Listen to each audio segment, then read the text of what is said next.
Hello friends, welcome to my channel. இன்றைக்கி நம்ம வீடியோவில் குட்டி டிப்ஸ் தாங்க கூட ஷேர் பண்ணியிருக்கேன். வீடியோ ஃபுல்லுமே பாருங்கள். பிடிச்சிருந்தா சேனலுக்கு ஒரு லைக் கொடுங்க. மறக்காமல் சப்ஸ்கிரைப் பண்ணி சப்போர்ட் பண்ணுங்கள். வாங்க என்னென்ன டிப்ஸ்னு சொல்லி வீடியோக்குள்ளே போய் பார்க்கலாம்.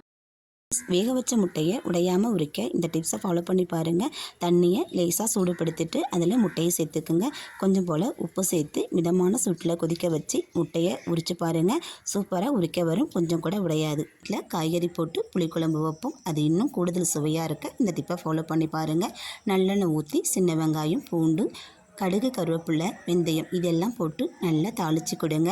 நமக்கு என்ன காய்கறி தேவையோ இதில் சேர்த்துக்குங்க. நான் சுவைக்காக கூடுதல் முட்டையும் சேர்த்துருக்கேன். இதை கூட இறக்கும்போது ஒரு 10 பல் பூண்டு நல்லா இடித்து சேர்த்து கிளறி கொடுத்துக்குங்க.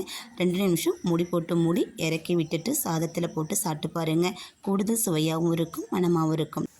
கீரையை கடையில் வாங்கிட்டு வந்தோடனே நம்ம சுத்தமாக கழுவி எடுத்துட்டு அதுக்கப்புறம் கட் பண்ணி சமையலுக்கு சேர்த்துக்கணும்.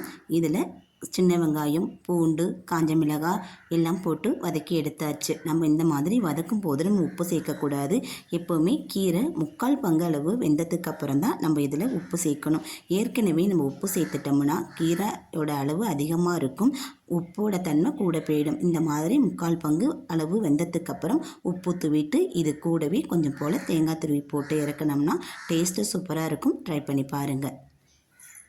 பருப்பு வேக வைக்கும்போது இதை மட்டும் சேர்த்து வேக வச்சு பாருங்கள். மணமும் சுவையும் சூப்பராக இருக்கும். சின்ன வெங்காயம், பூண்டு, தக்காளி இது கூடவே கொஞ்சம் போல் சீரகம், பெருங்காயத்தூள், அது கூட கொஞ்சம் போல் நனலை இதை சேர்த்து வேக வச்சு பாருங்கள். பருப்பும் சீக்கிரம் வந்துடும், சுவையும் சூப்பராக இருக்கும். ட்ரை பண்ணி பாருங்கள்.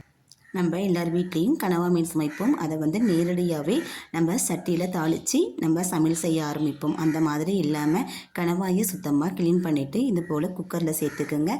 சேர்த்துட்டு தேவையான அளவுக்கு உப்பு, கொஞ்சம் போல் மஞ்சத்தூள், அது கூடவே மிளகு, சீரகம் இது வீட்டிலையே வறுத்து அரைச்சது இந்த மாதிரி ரெடி பண்ணி வச்சுக்கிட்டோம்னா நிதானமாக சமைக்க நமக்கு உதவியாக இருக்கும். இது கூட 1/4 ஸ்பூன் அளவுக்கு மிளகு, சீரகம் சேர்த்துக்கிறேன்.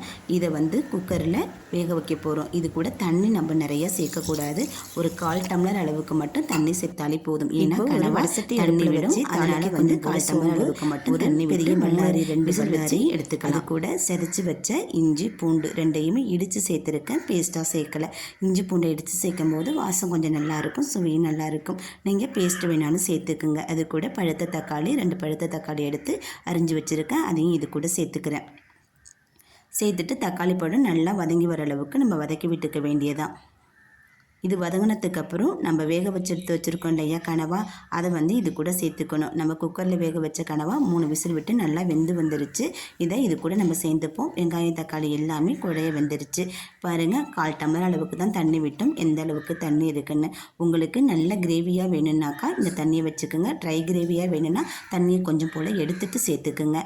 நான் கிரேவியாக வேணுங்கிறதுனால தண்ணியை நான் அப்படியே சேர்த்துக்கிறேன். உப்பு ஏற்கனவே சேர்த்துருக்கும், அதனால் பார்த்துட்டு உப்பு சேர்த்துக்குங்க. இது கூட குழம்புக்கு தேவையான மசாலா பொருள் சேர்த்துக்கலாம். இதில் நான் ஒரே ஒரு மசாலா பொடி தான் சேர்த்துக்க போகிறேன். என்னென்னு பார்த்தீங்கன்னா குழம்பு தூள் மட்டும்தான். அதில் சோம்பு, சீரகம் எல்லாமே போட்டு அரைச்சிருக்கோம் இல்லையா, அதனால் அந்த தூள் மட்டும் சேர்த்துக்க போகிறேன். காரத்துக்கு தகுந்த மாதிரி நீங்கள் சேர்த்துக்குங்க. சேர்த்துட்டு இதை நம்ம நல்லா கிளறி கொடுத்துட வேண்டியதான். கிளறி கொடுத்து மீடியம் ஃப்ளேமில் வச்சு நல்லா கிரேவி பதத்துக்கு வர மாதிரி நம்ம வேக வச்சு எடுத்துக்க வேண்டியதான். இறுதியாக கொஞ்சம் போல் மல்லித்தழை தூவி இறக்கிட வேண்டியதான். ட்ரை பண்ணி பாருங்கள். எனக்கு தெரிஞ்ச வீட்டு குறிப்புகளை உங்கள் கூட நான் ஷேர் பண்ணியிருக்கேன். வீடியோ உங்களுக்கு பிடிச்சிருக்குன்னு நினைக்கிறேன். பயனுள்ளதாக இருக்குன்னு நினச்சிங்கன்னா சேனலுக்கு ஒரு லைக் கொடுங்க. மறக்காமல் சேனலை சப்ஸ்கிரைப் பண்ணி சப்போர்ட் பண்ணுங்கள். மற்றொரு பதிவில் சந்திப்போம். நன்றி.